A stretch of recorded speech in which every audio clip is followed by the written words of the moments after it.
একটা মগের মুল্লুকের গল্প শোনাই। এক বাদশাহ মগের মুল্লুক পাইছে আর কি, যা খুশি তাই করে, যা খুশি তাই রায় দিয়া দেয়। 3 চোরায় ধরা পড়ছে, কয় ধর চোরাগুলোরে ধইরা আমার দরবারে নিয়ে আয়। রাজ দরবারে নিয়ে আসছে, বাদশাহ তো গরম, বাদশাহ এমন মনে হয় যেন ফাঁসি দিয়ে দিব আর কি। আর চোরারা কাঁদতেছে, কয় কাঁদিস না, একটা কাজ কর, তোরা আমারে কিছু খাওয়া, ভালো মন্দ কিছু খাওয়া, কিছু ফল ফ্রুট খাওয়া, যার খাওয়ার কোয়ালিটি যত ভালো হবে তার ব্যাপারে রায়টাও তত কি হবে, ভালো হবে। 3 চোরাই গেছে বাজারে, বাদশারে কিছু খাওয়াইবো, খাওয়াইয়া পরে কি নিব, রায় নিব আর কি। বুঝে নেই তো খাইলে কি রায়টা দিব আর কি। 1 চোরাই গিয়া বাজার থেকে ফজলি আম কিনছে, আরেক চোরাই আনছে আপেল, তো আইনা ফজলি আম দিছে, কয় নেন বাচ্চা, এই যে ফজলি আম।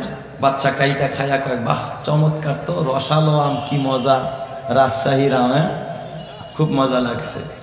বাচ্চায় জিজ্ঞাসা করে, এই দেখতো আমের মধ্যে বিসি কয়টা? কয় মহারাজ আমে বিসি একটা। কয়টা কাম কর, ওরে 1 মাসের জেল দিয়ে দে। আমে বিসি একটা, এই জন্য ওরে কয় মাসের জেল? 1 মাসের জেল দিয়া দে।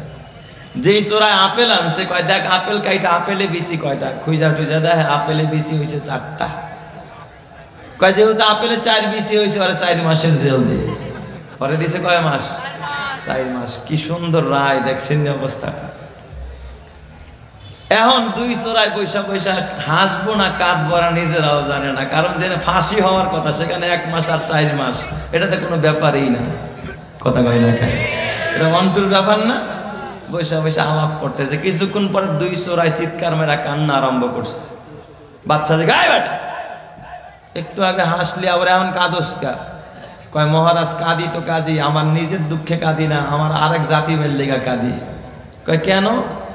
আমি তো আম খাওয়াইছি, 1 বিসি হয়েছে, আমার 1 মাস দিচ্ছেন। ও তো আপেল খাওয়াইছে, 4 বিসি হয়েছে, ওরা 4 মাস দিচ্ছেন। আমার জাতি ভাই ওই দেখেন দূর থেকে বাজার থেকে বিশাল বড় এক তরমুজ নিয়ে আইতেছে। এই তরমুজের মধ্যে যে কি পরিমাণ বিসি আছে, আর ওর কপালে যে কতদিন শাস্তি আছে, এটা আল্লাহ ছাড়া কেউ জানে না। ঠিক না ব্যাটিং যেরকম। তো এই রকমের রায় আর এই রকমের সিদ্ধান্ত অতীতে আমাদের দেশের জনগণ দেখছে কি দেখে নাই? আরো জনগণ দেখছে কি না? এটা তো তামাশা, জাতির সাথে কি এক ধরনের তামাশা।